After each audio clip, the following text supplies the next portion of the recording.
All right, so I've been working for about the past week on undercoating, and I just wanted to give a kind of like a week update since I think probably since my last video, and where I kind of introduced a few things of what I was, introduced a few of my plans.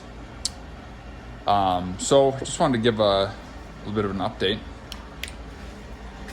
So for those of you following along, I've been trying to find a few ways to take off some weight. Haven't found anything substantial on the underside. I've already done a lot of weight reduction elsewhere on the car, but brought up last week this panel that was in here. It was basically just like a trim panel and also just a mud panel. I don't know what the correct term would be for it. And then after I showed that in video, I noticed that there was another one here on the front side. You can see it would go right in here, and you can see it on the ground there. There's actually two of them. So initially I had actually painted the other side while I was on, and then it occurred to me that I could also take this one off. So that's what I did. So it's just I think it's 3 bolts along here and then 1 here, and it doesn't seem to change anything structurally. The front quarter panel is just as strong as it was.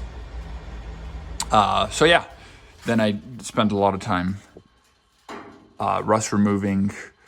I didn't spend quite as much time on this side overall because the frame was a lot cleaner. The other side had different leaks, and I apologize for the lighting. I know it's not the greatest.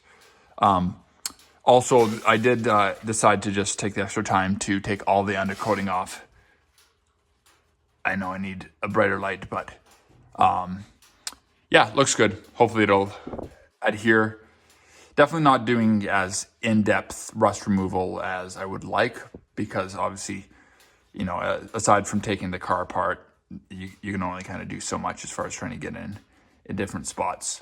And, you know, at the end of the day, you're never going to be able to treat the inside of the frame, unless if you maybe acid dip it and then paint dip it. So anyways, that's that. But looking pretty good. I know the lighting's not great, but again, I'm using Tremclad rust paint. It's a full gloss paint. So on this side here, I'm gonna try to get a better light here. Let's see, this one normally shows up pretty good. On this side here, the frame, especially kind of up to where my light's pointing all the way back to like here, was pretty greasy. There are a couple of different reasons for that, but one of the big ones was just a power steering leak, I think, was contributing it. And it's interesting how oil will kind of like migrate over, even from the leak point, it'll kind of like work its way over. And there might have been something else, but anyways, regardless, so had to do a lot more oil removing. But and then this side, the upper control arm on this side, I don't know if you can really make it out, but has a lot heavier rust than I remember the other one having. So got to spend a little more time. And if you remember in the last video, my initial thought was that I'm just going to try to paint over the undercoating, but then after doing it and realize how bad it looks, and then just kind of thinking, you know what, it's kind of silly to do that, especially because I was already like, you know, 2/3 of it had already come off. So I was like, you know, I'm just gonna bite the bullet.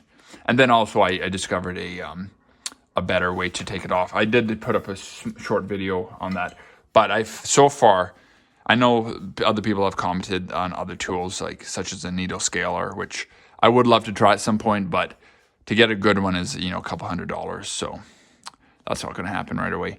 But yeah, so I find out a screwdriver works probably the best. And if you haven't seen the video, but basically how it works is if you kind of take it out like a stabbing, instead of just like trying to like slide and scrape, if you actually like stab at it, it'll come off in larger chunks. So anyway, so I ended up taking this off, and you can see where I had done paint and then stripped some areas, and then I took a wire reel around it to kind of feather it out a little bit. And then I spent some time trying to clean it off.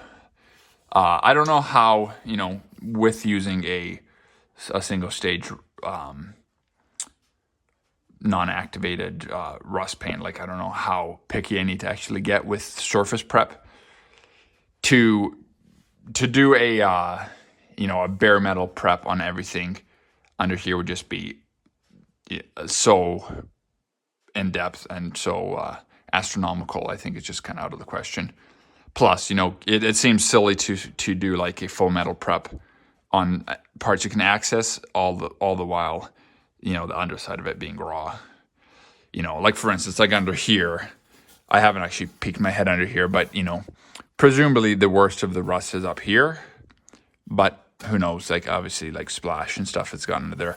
But you know, aside from me taking this off, I can't paint the other side, so that's gonna wait. But you know, down the road, when and if I service and take that off, I would probably take the time while I'm there to just flip it and paint, you know, prep and paint the other side. So a lot of what I'm doing right now is just what I can get to. And I had also mentioned before in the last video how my first choice was Cosmoline from Cosmoline Direct, but that was out of my price range. But I did just today find, and I don't know, I didn't realize that Fluid Film made a tinted black coating. Like I knew about the regular coating, but I didn't realize they make a tinted black. And for you Canadians watching, Princess Auto actually is where I found it. And it was on sale right now for like $3 off. But anyways, regular price is $20. Or is this, yeah, it's like $18 to $20, somewhere in that range for a can. So I'm at some point going to be giving that a try. I wish I would have known that, because I think that would have been my first choice instead of rust paint, but we've already crossed that bridge, you know, so no turning back now as far as changing my plan for this, because I want it to look consistent. So I'll keep you updated as it goes, but my current thought is to still do the Rust-Oleum as my initial plan, to do the four corners, the four wheel wells with Rust-Oleum, and then what I can reach of the frame. But then my thought is to try the Fluid Film on the body, the underside of the body itself, the shell. So we'll see how that all goes. But anyway, so today I'm going to be working a little bit more on hitting this area with a pretty aggressive wire wheel. I was burning through the ones for a drill, and that just wasn't really thick enough to take off this heavy rust. For some reason, this control arm has really heavy flaking. And you know, what you see here is me already spending probably like half an hour on it or whatever. Maybe not that long. But anyway, so yeah, barring a needle scaler, which I don't have, unfortunately, and I can't really afford right now, I'm going to use what I have. So I think that's about it. Once I get, you know, hopefully try the Fluid Film. This stuff here is just a little side note, but this is like a solvent cleaner. I was happy to find out that I had one of these left over from a couple years ago, actually, when I did the floor. But this is the brand here. I bought this at a local body shop supply, or auto body supply shop. And I think it's a petroleum based, but I really like it. It says it doesn't leave any residue. I actually used it a lot to clean the frame. But the nice thing about it is it's aerosol, so you can spray it. It's really convenient.